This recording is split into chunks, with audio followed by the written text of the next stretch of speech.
Livukenjani Mamuka say a very good morning to you viewers and welcome to Morning News. My name is Marvelous Chibagidi and joining me this beautiful morning is Nicole Madziwa, and you are watching Morning News, where we bring you a rundown of what is in our local press and also what we have on our online news platforms. And this program is brought to you courtesy of TechMag TV. So, in the news day this morning, we have the headline which reads Grace faces eviction. Still on the news day, civil servants declare incapacitation. From the Daily News, Zanu PF MDC meet over talks. Government workers launch strike. From the Herald this morning, we have Harare mulls new tax for businesses. Still on the Herald, infrastructure master plan gets approval. Government tells doctors no work, no dialogue. And from Technomag, which you can access on www.technomag.co.zw, Zim's first digital storytelling lab set in motion. Still on our online platform Technomag, Econet hikes tariffs. Lastly, on Technomag, SADC develops regional mobile money platform. So those were the news headlines. And now for the news in detail. So now we'll go straight to the news day, which reads Grace faces eviction. And I'm sure that people have been buying the news day this morning to understand where exactly is she being evicted from. So let us give you the story. I like the picture though, you guys, if you can see it. Like, that's $1 million picture right there. Former First Lady Grace Mugabe's business empire is headed for the cliff as a Mazoe gold miner she displaced during her late husband Robert Mugabe's reign is now seeking to evict her and repossess the farm where the mine is located. The miner Langton Chapungu recently approached the High Court seeking the former First Lady's eviction together with two other individuals who were only identified in court papers as Tongai and Jema. Since Mugabe's ouster from power through a coup in November 2017, the former First family have not enjoyed peace following several lawsuits filed against them by farmers and miners dispossessed of their lands as the Mugabes expanded their business empire in Mazoe, Mashonaland Central Province. Wow. Well, at least not from the blue roof. True. It's not from the blue roof. That is so true. Okay, still on the news day, civil servants declare incapacitation.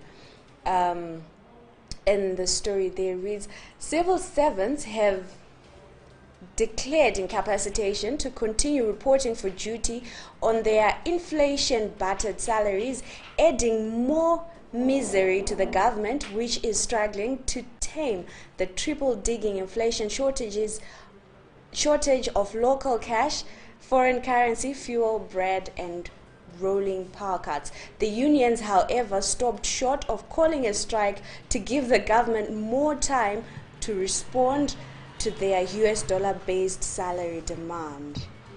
I knew it was going to come. But then again, I felt as though the whole salary demand for civil servants was a little bit ambitious. You know how I'm always for civil servants, but now asking for a USD Salary. Guys. But anyway, I understand, but also let's look at the practicality of it and how this country, a civil servant is. So what are you saying, that at least they should ask for the increment in bond? I feel like if I say that out loud, it comes out so wrong. Like really wrong, so That's I'm not fine, going to say you can think it. I would think it, I'm not going to say it. Now from the Daily News, Zanu PF MDC meet over talks. His hopes rise that ED Chamisa could meet soon. And the story reads, Zanu PF and MDC bigwigs have held a meeting to initiate dialogue between the two parties, raising hopes that the much needed direct talks between President Emmerson Mnangagwa and opposition leader Nelson Chamisa could happen soon, the Daily News can reveal. This comes as the country's economy continues to decline precipitously, resulting in all government workers threatening to go on strike immediately as fears of civil unrest by long-suffering Zimbabweans also escalate. The informal meeting between Zanu PF and the MDC big guns, they are just hoping that the big wigs of both parties meet, hoping that trying to initiate that Chamisa and Mnangagwa get to meet. But what are we to gain from this dialogue? I have no idea. What's But it must be so Coach nice. and Nicole? What's I know, in it to meet. For us? No, actually, I was thinking though, it must be nice to have everyone wanting you people to meet. Imagine. And then you're like, oh no, I'm not gonna meet Scotch, you know, because It's like, I have demands. It's like people from MDC and people from Zanu PF. They're also, they're also frustrated. And then there's Nicole and Squatch. We're just thinking like, okay, if these guys are going to meet, can they just meet? Exactly. So that we know where this is going. Exactly. And then there's Chamisa who's saying, nah. You know what? I run this show. But then I think he does run the show. Did I say out that? Like, I don't know. I didn't say anything. I just mumbled. And thank you to our Facebook viewers. Lee Paddington Chiwocha, a very good morning to you. And our top fan, Emmanuel Nyokonda, a very good morning to you. And also Calvin Santana says good morning and long time. We missed you too, hey? So Emmanuel is saying good morning. And then Henry Martin got a good morning. He says forget about the studio. Forget about the headlines. The studio is on point. Thank you, Henry. Emmanuel is saying there's no rule of law in Zimbabwe. And he's also saying doctor's salary is embarrassing to even say to people. True. Can you tell people your salary? Okay. Thank I asked the question. And then Marjoma is saying, Nicole, you're on point. And then Marj is they're also saying lies. Chamisa is not meeting terrorists. Emmanuel is also saying Daily News, I don't trust it. I'm just reading from them. These are not my words, viewers. I'm just reading from this post. And good morning, Violet. And I don't know if this is Nicole's crush or something. This person is saying, Nicole, you're beautiful. Thank you. I don't know if she's blushing or what, but apparently you can't see because you know I am brown skinned. Yes. Moving on, still on the Daily News, government workers launch strike. Civil servants yesterday effectively downed tools, saying they were now incapacitated to continue reporting for duty unless the cash-strapped government significantly hiked their salaries, the Daily News reports. Okay, so according to the Daily News, you see why certain people feel some type of way towards the Daily News, because like we just learned that, you know, from the news day that civil servants are saying they are incapacitated, but they're not downing tools. But the Daily News says they're downing tools. So I guess there's a section of civil servants that have striked already, and another section is saying, you know what, we'll just still report for duty, but we still want money. Okay, pardon me. That's a whole political talk. It's rather choking me right now. Okay. But anyway, we're just reading from our local papers. We comment later on, but most of the stories when you read them, it's not. This is a disclaimer. It's not our views or anything. We give you the views after we read the stories. And Emmanuel is saying, we won't shoot the messenger. And Darlington Nyamutska is replying to Marjo. He's saying, true. Don't know if it's the part of Nicole being beautiful or if it's the part of Nicole being on point, but it's saying true. So, WCW, we're crushing on Nicole today. So, moving on to the Herald, Harare mulls new ticks for business. And the story reads,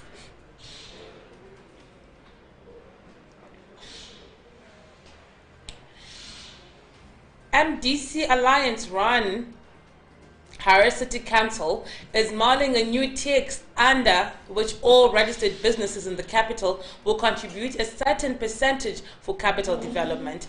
In a tacit admission that council has failed to transform the city, council bosses want government to fund infrastructure development, especially roads and water. This came out yesterday when Harare Mayor Councillor Herbert Gomba, town clerk engineer Wosaya Chisango, and acting finance director Mr. Stanley Ndemera appeared before the Parliamentary Portfolio Committee on Budget, Finance and Economic Development on Financial Devolution. The committee is chaired by Chikombe Central Legislator Comrade Felix Mona.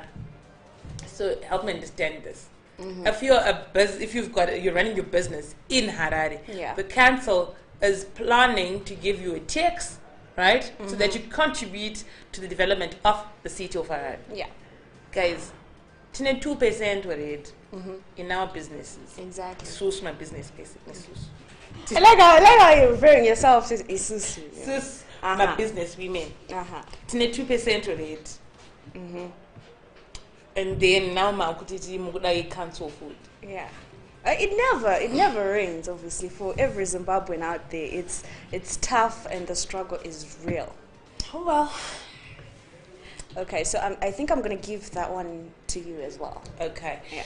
Infrastructure master plan gets approval. This is we're still on the Herald.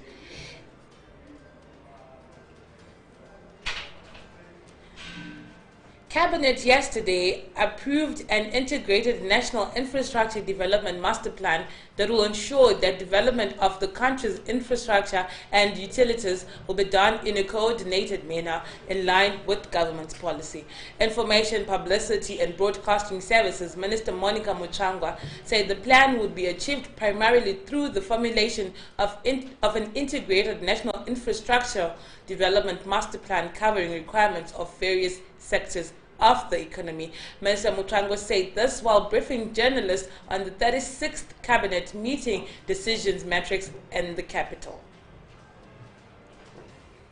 That was yesterday, yes? It was yesterday. But so the plan, the infrastructure master plan, has been approved. Yes. So what's remaining now for us is we can only hope and wait. Yeah. Because that we actually see stuff happening. Yeah. Of course. So still on the Herald, it says government tells doctors no work, no dialogue. And the story right there reads, government remains open to dialogue with striking doctors to find a lasting solution, but those discussions should be carried out while health workers are at work. Health and Child Care Minister Dr. Obadiah Moyo said yesterday. Crucially, government will implement the 60% salary adjustment that was agreed with the medical practitioners during recent collective bargaining. Further, government was unequivocal that it was unable to pay health workers in United States dollars nor in local currency at the interbank rate, but would implement the percentage-based increment agreed during the negotiations. So what the government is saying that go back to work first. I mean, this trick has been there for a while now. For the longest time. Exactly, like go back to work first and then we shall give you. It seems like one thing I don't like is that they make it seem like it's a favor, like they're doing doctors a favor. Like, go forth and work, we shall give you your money. And I'm sure that's the problem, that it's not a favor. This is my job, this is my life, this is where my bread is buttered. Exactly. So I need the money, but well. And it's a service. They're doing a service for the government, and the government is just simply has to pay them. But well, they're only focusing on what do you call it? The critical patients. Those are the only ones that the doctors are now attending to. But oh well, what can we do? I feel for the doctors though, because their job is it's like critical. Of course, it's a critical job.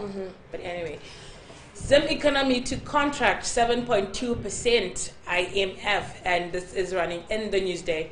The International Monetary Fund, IMF, has widened its estimated contraction for Zimbabwe's economy to 7.1% by year-end, owing to worsening macroeconomic challenges. Previously, the IMF had predicted Zimbabwe's economy to contract by 5.2% by year-end, while government recently revised its economic contraction to 6.5% from an initial 3% in its 2020 pre-budget strategy document. So, well, all I know is Zimbabwe's economy is in a downturn. Yeah. Doesn't need us to be economists or, use those fancy words like transitional stabilization, whatnot. We don't know all of that, but what we know is bread is still going for 15 bucks. Well, before Nicole reads the next story, let me just read this. Majgira Chitova, good morning to you, saying this government has no plan. The wheels came off months, if not years ago. So apparently, ufamani marim. Rolls Royce said ufamani marim. Abatine potholes, so I'm pretty sure marim yatotsemu. Tekane Shabangana, very good morning to you. They're saying, so what will the negotiations be all about? They can't pay USD, they can't pay at interbank rates, so where is the possibility of dialogue? That's a very like what good you were saying. It's a very good What's question. the point of dialogue, and what is the dialogue going to bring if they're saying what they cannot do? Exactly. Keep the thoughts, the opinions coming through, people, as we continue with the news.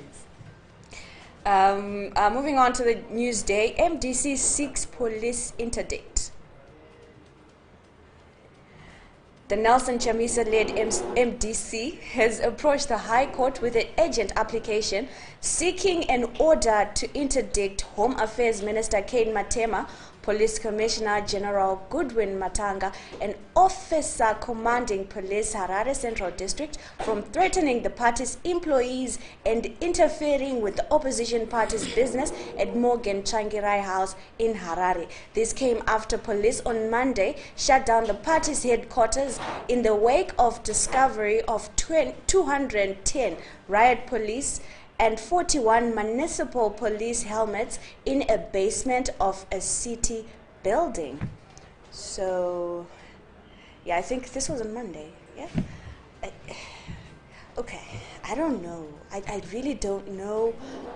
You only know helmets were found. I only know helmets were found, and there was a person a certain particular individual who is said to have gotten these helmets, but then it's like how much noise it made. I think we also deserved an explanation from the police. Like, you know what, guys, everything is safe. Nelson Mandela is safe, because this and that did this. So yeah, but apparently we don't know anything, so we can't comment. Government partners UK for economic partnership.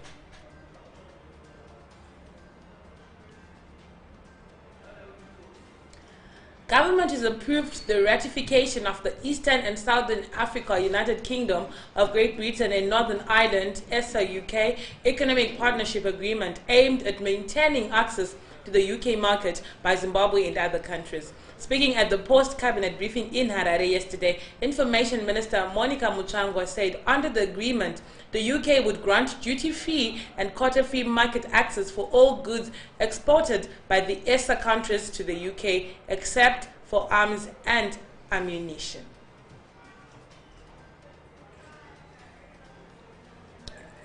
Still on the daily news, Chamisa assigns roles to VPs. Opposition leader Nelson Chamisa has assigned roles to his 3 vice presidents months after they were elected at a party elective congress in Gweru. Vice President Tendai Biti was assigned the powerful responsibilities of shaping policy and ideology in the party while also overseeing the arms of local government. Welshman Ngube will lead the diplomatic arm of the party, as he is now in charge of international relations and the general administration of the MDC. Lynette Kanyeri Kore takes the role of party building in parliament, where she will interact more with parliamentarians and how they deliver their roles in their constituencies. Highly placed sources say they are signing roles of the VPs. Chamisa was hoping to establish order and avoid duplication of roles. Wait, I think something is missing there. But anyway, yeah. So, Tendai Biti and Wolfman Mwe are the vice president, or it's just Tendai Biti? What? Who are the... I want to punch you in the face right now for asking me that question. I'm just saying, okay, sorry. And then Emmanuel is saying, Mudenda on fire in Serbia. Majgira Chitova is saying, ZRP is Zanu militia. Matanga and Chiuri are not different. This is Majgira. And then Emmanuel is saying, can they dispose helmets then auctioning them? Please, wo. Oh, okay. Emmanuel saying, let them just dispose these helmets. Okay. Then auctioning them. Still on the news day, Good Samaritan, and the Good Samaritan is in quotes. Good Samaritan coins pensioner $9,600. A 41-year-old Murewa woman allegedly duped a political ex-detainee of his $9,600 pension by illegally transferring the money into her bank account. Audrey Mutera appeared before Magistrate Rumbidzai Mugwagwa, who remanded her to October 21. The complainant is Charwirei Kadira, 61, an ex-political detainee on government pension. It is alleged that sometime this month, Kadira engaged Mutera to assist him go through the process of claiming his pension. The court held that Kadira did all the processes with Mutera's help until the money started reflecting in his bank account. Kadira allegedly later went to the pension office to receive his payslip in the company of Mutera, who claimed to know the pension staff. Upon receiving the payslip, it is alleged that Mutera grabbed it from the complainant. It is alleged that the complainant in the company of the accused then visited Stewart Bank Avondale branch, intending to transfer the money to his POSB account. So this Good Samaritan then took advantage of the ex-detainee's illiteracy and then transferred the $9,600 into her account. And she's 41 though. I know. Let's just get that clear. There is nothing good about this Good Samaritan, yo. Like at all. Like, but who does that though? People do that. And with the economic crisis and the cash crisis, yeah, we're looking. She's an entrepreneur in my books. Okay. ED government lacks political will to address humanitarian crisis. That is another story in the Newsday. And the story reads: the Zimbabwe Human Rights NGO Forum has accused President Emerson Mnangagwa's government of lacking political will to address the ongoing humanitarian crisis and human rights violations, mainly perpetrated by the state and its institutions. In its report, State of Human Rights Report Zimbabwe 2018, the NGO Forum said the human rights violations could be addressed at no cost. And I quote, 72% of the violations documented in this report do not require money to address or resolve. They only require political will. That is stopping harmful behavior by the government and its institutions. Close quote. So those were part of the recommendations of the report. Oh, at least because after the Kgalema Motlanthe Commission, I am still I'm failing, guys. Up until this day, I still do not know what the inquiry and the commission did, the recommendations, whether they followed or anything. So, but then with the humanitarian rights, like the NGOs Forum is saying, it doesn't need money. Just stop. Yeah. Just stop. Yeah. And let human beings be human beings. Let freedom be freedom. It's just that simple. Gweru councillors endorse town clerk's suspension. Gweru councillors yesterday upheld the suspension of town clerk Elizabeth Gwatipedza over allegations of sleeping on the wheel. Mayor Josiah Makombe ended Gwatipedza the suspension letter on Monday evening, and a special council meeting was held yesterday to deliberate on the development.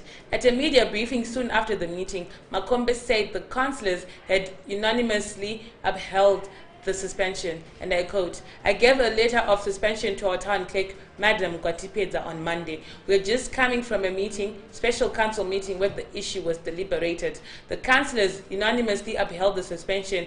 What this means is that town clerk Gwatipedza is now on suspension, pending all the processes that are required by the law," Makombe said. It's like councils always have, True. they always have drama. Yeah. For the wrong. But I'm sure none of them get to the drama which the HCC has, Harare City Council. None can match that.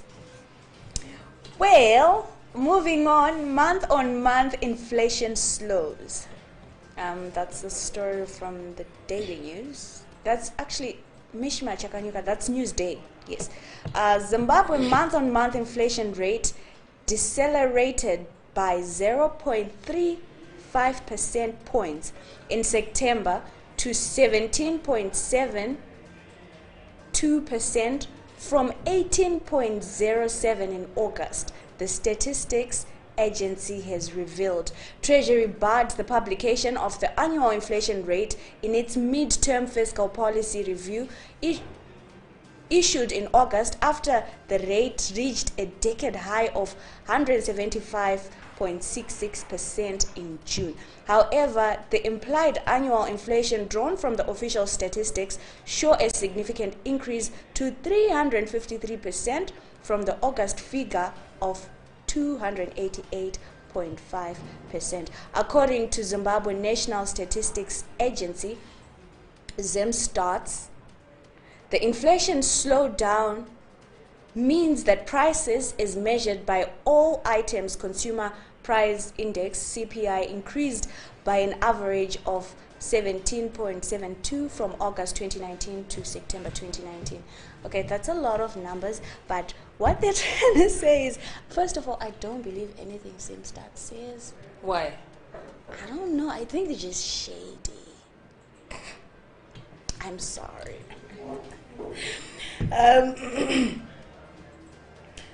Manuel Nyakonde says staged works caught offside, and I'm sure he was responding to the story of the helmets. And Majgira Chito is saying Zanu PF is well known for planting arms in Zapu farms just before Kukura Wundi. Their fingerprints are all over this helmet saga. Tanaka Siwawa is saying Saga newspaper Chato Ting. It's okay, don't buy a newspaper. You can watch us every single morning and we'll give you what we're running in the local papers, Tanaka. And Emmanuel is saying Vanama Kombe Vanojikamari Kunge Mshonga. Okay, I'm sorry, I cannot say that. I cannot say that on this live, But if you know, you know. If you know, you know. I don't know Mshonga with something, but I cannot I cannot say this. And they're saying Sandy Vese, Emmanuel is saying Sandy Vese, stop labeling tribes. I am one of them. Okay, these are the guys just saying. And then Tanaka is saying inflation is increasing at a decreasing rate. Wow, that's deep. Okay, so... And well, moving on, I'm sure this one is something that shocked a whole lot of people and was the talk of the day in the comments and even on social media. Bread price up 61%. Zimbabwe's bread price has shot up 61% to $15. That's the local currency after days of shortages, piling more misery on a citizenry already bearing the brunt of poor earnings. This comes after the bread price had been continuously going up since last year due to shortage of wheat and foreign currency. Newsday yesterday visited bakers and shops and witnessed bread retailing at $15 per loaf, up from $9 previously. This was after bakers had initially informed trading partners that the new bread price was now pegged at $14 per loaf. National Bakers Association of Zimbabwe NBAZ President Dennis Walla said bread price increases were stemming from the rise of cost of production due to fuel prices and power cuts, forcing bakers to rely on costly generators as an alternative power source. So what they're saying is, okay, so bread, okay, I hear what he's saying and it makes sense. If they don't have electricity, then they resort to generators, and that means fuel, and that means extra operational expenses. So now if you need 2 loaves of bread at your house, that means you're buying it for $30. So 30 by 7 days of a week, that means you're going to need $210 local currency for bread for the week. Tatombosiya zvama 6 slices. Kuketinga flour. But then again, even if you get flour, right, you're gonna need electricity. Tobika kuma 11 panodzoka my kids. Ndonge kana adzoka kweda adzoke. You see now it becomes a problem. Because if you don't have electricity, tell me how I'm going to do that. So todya rice. Rice rachinombita mari. How much is It's $4. Saka tweet say. Yeah. We haven't seen anything yet. I mean, Tanaka is saying tonwati nenyaya kurerino. That's true. Honestly speaking, because it's where it's going. It's No. Piece of advice. Tenga chibage, guys. and Then talk, guys. I'll do manuch. Sam. And then that way. how are we making our Sam? How much is gas, by the way? Sure. Yes. When a big Sam you when electricity comes, if it does come. Yeah. With your manicure, go to the fire, babe, girl. Ngizosebenza. Okay, still on the same paper, Zanu PF suspends Harare Blawayo restructuring.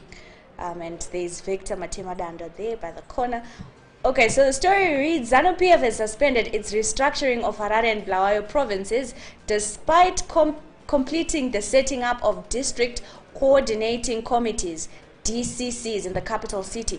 Last weekend, the ruling party set up DCCs in Harare Metropolitan Province amid allegations that the internal polls were marred by violence, intimidation, and vote rigging. Zanu PF National Political Commissar Victor Matemadanda said the elections of provincial executive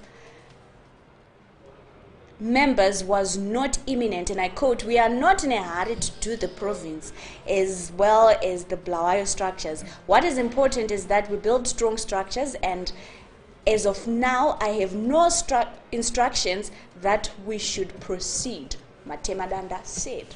Okay. I remember you mentioned it. I think when we read the newspapers last week. Like I love it how when there's a saga, Zanu PF has a community. You know, like now we have DCCs Saga because of the problem committee. Imagine. Still on the issue of bread. Majgira is saying, how are the Zanu PF commissioned ovens doing out there in Zumbara? My friend, I don't know. And then it says Tanaka is saying, relating to the helmet saga, does that mean if Panex do Pakupaketa Jasmine, a guy who sells Manji, Toto Sungwa Nesuma next door, shed more light Matombazana? Well, you know what? The rule of law, when it comes to Zimbabwe, you only understand what the rules and the laws are in the constitution mean when you are arrested, when you're found on the other side of the law. That's the only way you understand what it means. And Majgira is also replying to this question that Tanaka says, like, the target was just the Morgan Richard Sangrai house. It wasn't about anyone else. It was just so that they just have something to do and disturb the MDC runnings at their headquarters. And Majgira is saying, "Komik Matemadanda." I would say he pretty handled that, pretty good. He said, "You know what? We are not in a hurry. I was told instructions to do A, B, C, D. Now I can't do Z because that's Satashka Koko. If Tuna F. 184 human rights violations recorded in September. I know. And this is from the Daily News. The month of September witnessed a sharp increase in human rights violations with 184 cases recorded, a report by the Zimbabwe Peace Project ZPP has revealed. According to the report, cases of harassment and intimidation topped the list with 94 violations, followed by discrimination with 33 and theft with 21.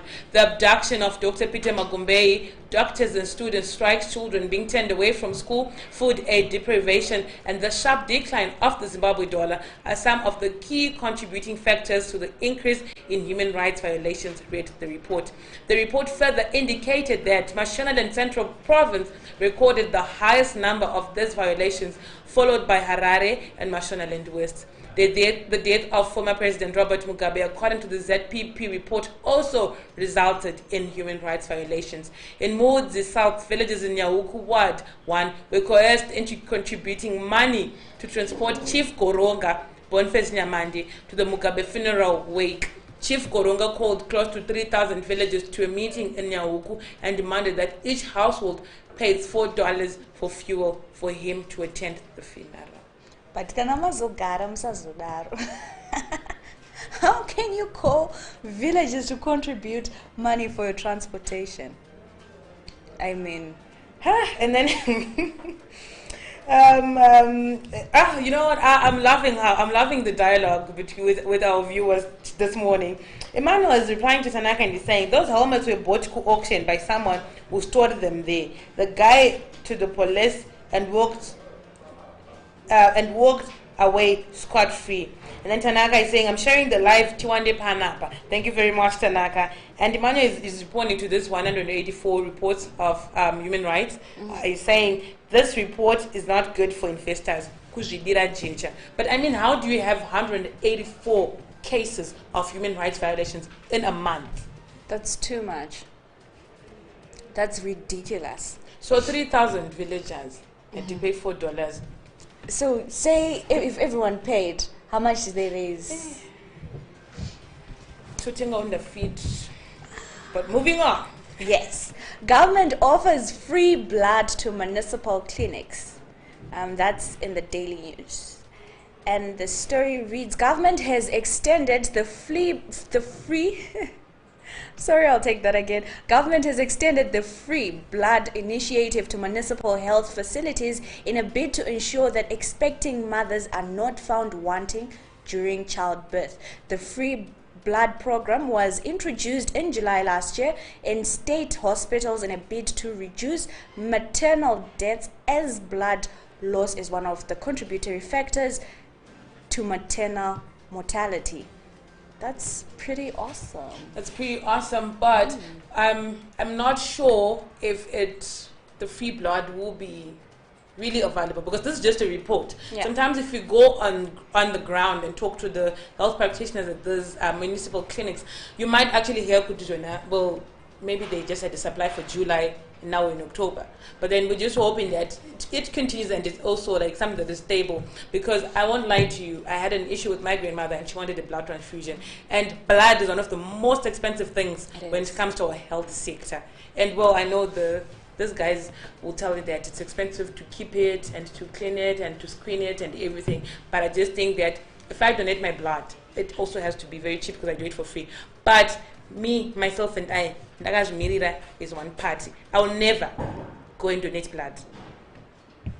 Okay. I'll donate if Nicole wants it and I'm, or someone I know wants it and I'm a match. Okay. That I'll do. But right. End up blood bank, I'm sorry. And then someone has to pay, someone will not afford it, yet I just give it for free. This is me, I'm just saying. I will not donate blood, me, personally. Thank you. I'll definitely look for you if I need it.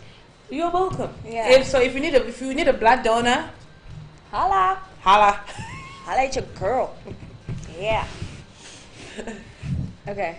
So that's you? Yes? Number of residents in need of food aid and... Sorry, I'll take that again. Number of residents in need of food aid balloons. The worsening economic situation has pushed up the number of people in need of food aid in the country's second largest city, prompting the government to increase the tonnage being distributed here.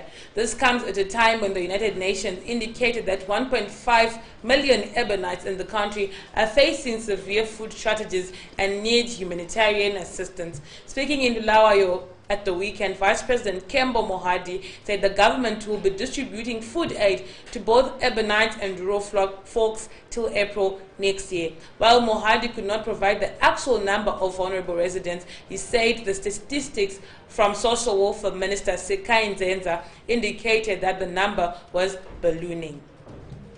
So even urban dwellers are getting food aid. Yeah. But we're yet to get the story of these Ebonites actually getting the food aid. But guys, how? And the number is just ballooning. I think How it's did we actually get embarrassing to talk about Exactly, the that's number. what I'm. Yeah. Because they just say the number is ballooning. They never put a statistics, even a percentage. No. Or a fraction, like a fifth of urban dwellers, or That'll 20%. That'll be too revealing and embarrassing. What's, you know? So let's just call it a balloon. Yeah. You can't call them liars because there's no number. Anyway, moving on the same paper, Zuma corruption trial set for February. Former South African President Jacob Zuma's fraud and corruption trial has been postponed to February 2020 for pre-trial proceedings. Okay, so we're not going to get much into the details of that story due to our time. I think we need to squeeze as many stories as we can. Actually, I really like this next story. And I'm glad I'll be taking it. And this is from the Herald. Government dismisses warped NGO report. So that's the report that we've been talking about? Government yesterday fired a salvo on the local NGO report questioning the independence of the judiciary and described it as tired and old rhetoric that should be smoked for its iniquity. Justice, Legal and Parliamentary Affairs Minister Ziyambi was reacting to the report State of Human Rights Report Zimbabwe 2018 prepared by the Zimbabwe Human Rights NGO Forum launched in the capital yesterday. The report claimed widespread misgivings over the independence of judges, magistrates and prosecutors. But you know what? I love the verb that the verb used by the Herald, dismisses. Right? Yeah. And I love the adjective Yes. of it being old And rhetoric. rhetoric. Yes. So what would reporting do me? Get fake Yeah. reporting. Yeah, reported on day fake. The government. Hey.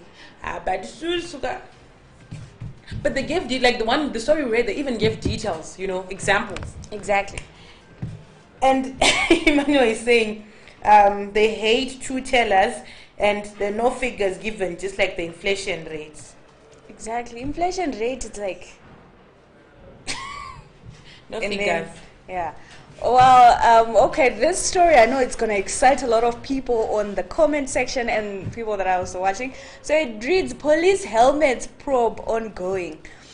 Police yesterday said they are still investigating the case of anti-riot helmets resembling those used by the force that were discovered in a basement of a city building on Saturday.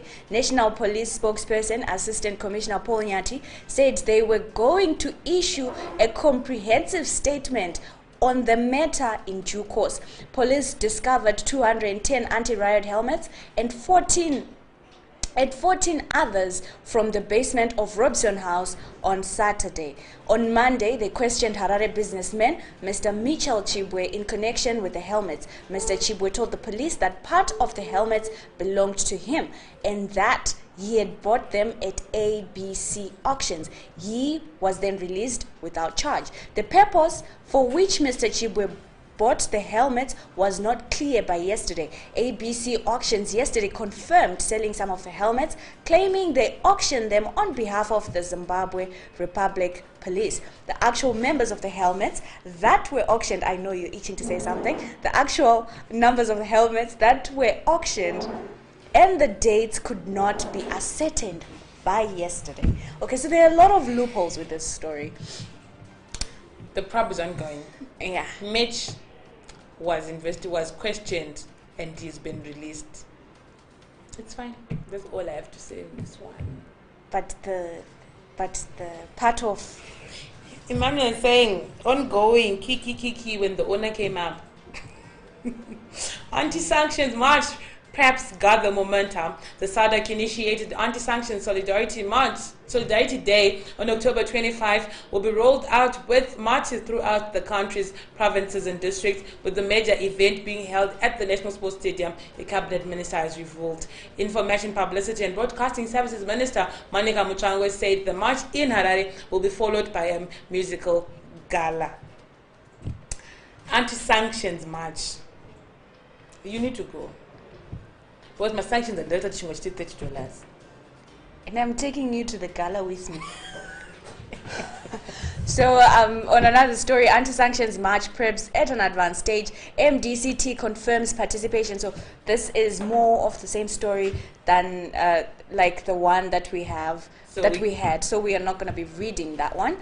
We're just going to quickly skip to the next one, which is going to be from Technomag, which you can access on www.technomag.co.zw. So I'm gonna go with Ini Mani Mo. Okay, Econet hikes tariffs. Okay, so yesterday, Econet hiked tariffs. That was it was a slight change, but you know, it was there. So you guys, for those who use Econet, please do visit, because there's a comprehensive detail of what we're paying for before and what we're paying now. And well, it's not going to stop, but please do check that article out on Technomag. And then there's the one of Zim's first digital storytelling lab set in motion. So this is an interesting and very exciting story that you need to check out on www.technomag.co.zw. So we have Samantha Mandiwe, a young Zimbabwean lady who brought creatives into one space. They have 10 participants, and then so it's like a residence. They stay there. The musicians, spoken word artists, photographers, videographers, journalists. Then so the aim is to actually have create stories, question the status quo, and then create dialogue. So people get to talk about things that are not usually spoken about. And their theme for this, their theme for this particular pilot project is the economy, and they're questioning even sex workers, how the economic situation has affected their line of business, even mothers and children who are in the informal sector, how the economic situation has then changed them. That when butching is any case shady, but now because there's eco cash and people don't have cash, now they have to at least like a percentage when someone buys tomatoes for them. So go on and check out that story of Zimbabwe's first digital storytelling lab, which is just set in motion. And still on Technomag, SADC develops regional mobile money platform. Okay, so the SADC bloc is planning on developing one mobile money platform for everyone, right? Okay, So it's in a pilot project. In the Southern Africa region. Yeah, exactly. So this is still a pilot project, and we also have some of the Zimbabwean banks that are actually also part of this. So we are going to be knowing more of these details as time goes on, but please do check out that the story right there, and so that you can get more information basically on how they are planning on doing it and when it's going to be set in motion. And also from TechMag TV, which you can access at techmag.tv, Zim sets ambitious US 12 billion mining industry roadmap. And the government has launched an ambitious US 12 billion mining industry by 2023 roadmap, which is expected to see the country enhance beneficiation programs. Mines Minister Winston Chitando has said the roadmap will be spearheaded by the Ministry of Mines and will witness improved revenues from the current collections. But in a platinum, in a diamond, in a gold. So I said to bro. What I wanted to say, I can't say it now. You tell me after. I'll tell the you show. after the when you show. turn the mic down. Yes, or maybe I'll place a comment with my own account there and be part of the people that actually comment. It's ridiculous. I mean, that's the 12 billion guys roadmap to recover. So before Nicole reads the next story, let me just read this. Manu is saying Zanu PF are bloodsuckers. Simple. Good luck to all those being fooled too much. And Tanaka is saying, excuse me, MDC is participating. Oh yeah, it's the MDCT. That's yeah. MDCT, not MDC Alliance. Actually, not MDC. There's now MDC and MDCT. Oh, so Chamisa is MDC. Yes, it's just MDC. Okay, so Tanaka, yeah, you've been answered. MDCT is not Chamisa's list. That's Thokozani Kupe's MDC faction. And then Emmanuel is saying, we know that sanctions are targeted. Why march? Like, why? Why are we even marching? SADC cannot and will not make the so-called sanctions go because they did not put them on Zimbabwe. The Bafins will be wasting the little energy they have left because of hunger. Laughing emoji. SADC will not make the sanctions go because they did not put them on Zimbabwe. Let the Bafins march. Sakaba march, and all the best in our viewers as we march against the sanctions, for sanctions to be lifted upon our beloved Zimbabwe. I like how you say our beloved Zimbabwe. There's a lot of feeling there that I like. Anyway, still on TechMag TV. I like it, girl. You go, girl. You're so woke. I like it. Okay, still on TechMag TV. Makandiwa tells Mnangagwa to apologize. UFIC founder Prophet Emmanuel Makandiwa has publicly challenged Zimbabwean President Emmerson Mnangagwa to apologize to the nation for the loss of lives happening under his watch with no arrests being made. Preaching in a no-holds-barred message yesterday. Okay, so that was on Sunday. So yesterday, on Sunday to his congregants about destroying altars in Chitungwiza. Makandiwa said Zimbabwe was its own enemy and must not blame sanctions, but its own internal weakness. Chief among them, failure to respect the sanctity of life. And I quote, "We have magnified xenophobia attacks in South Africa, where we saw few Zimbabweans being slain. But locally, we have many Zimbabweans who are killed daily through machetes and thrown in mine shafts. Yet not a single arrest has been made," Makandiwa said. So please do check on TechMag TV for more of the sermon itself. And this story took social media by storm because people were just... And he mentioned things that actually happening and the truths. Like our story said, it was a no bars hold. But yeah, I don't know. And yeah, he actually mentioned that there were, how people are scared in Zimbabwe of saying these things and stuff. But he says his God is with him. Ain't no harm gonna come to the prophet. Yeah, so there are some people that were actually asking if it was hypothetical or like he was, oh, say there's a man, I see him. No, he was calling it like it is, okay? A spade. Yeah. A spade. Exactly. And Majgira is saying MDCT is Kupe and Gutu, so it's only 2 people attending. Wow. Shade. The shade. The level of shade. And Emmanuel is saying our demos will be felt more in diaspora. What's the space? So thank you so much, all viewers. We loved your interaction this morning and it's been lovely. So please, Tanaka, if you're still watching us today, please continue sharing the link and inviting people to watch us as we bring you what will be in our local papers this morning and every other morning only, apart from the weekends. Of course, so when you tell them, when you tell them to remember, just tell them also to subscribe on our YouTube page and also like our Facebook and also follow us on Twitter so that they get notifications whenever we're live, and then so that they can join, the discussions, just in case you get carried away with, the news and then it gets really exciting and then you forget to call them. They'll just be there, or they can even call you, in fact. So, well, from Marvelous and Nicole and also the TechMag TV crew, which is behind the scenes, we're saying thank you very much for watching and have a marvelous day. And a particular good day to Emmanuel.